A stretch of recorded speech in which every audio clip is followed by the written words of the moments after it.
નમસ્કાર ખેડૂત મિત્રો, આજે આપણે આવી રહ્યા છીએ ભાવનગરનું નારી ગામ.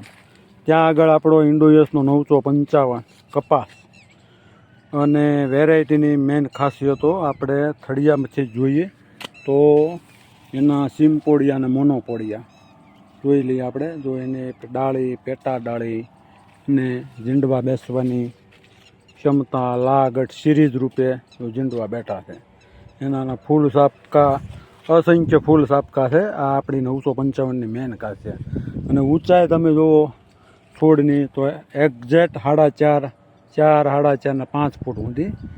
તો અને એના પાંદડા એક પણ રોગ પ્રતિકારક શક્તિ પણ સારી, અને બધી રીતે જુઓ તો આ વેરાયટી પરફોર્મન્સ એવરગ્રીન બધી રીતે સારું ગણીએ. કાંઈ આજુબાજુમાં આપણે ત્યાં વેરાયટી જોઈએ એમાં એના કરતાં આપણી વેરાયટી સારી. જો ઝીંડવાની સાઈઝ પણ મોટી અને લાગટ, ઝીંડવા બેસવાની ક્ષમતા, અને ખેડૂત મિત્ર પણ આપણી સાથે છે તો આપણે એમનો પણ થોડો ઘણો અભિપ્રાય લઈશું.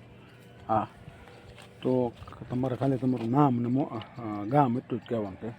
તો હા બસ, હા કાકા, આપણું શુભ નામ? નારાયણભાઈ શામજીભાઈ ભીસરા. ભીસરા. અને આપણું ગામનું નામ? નારી.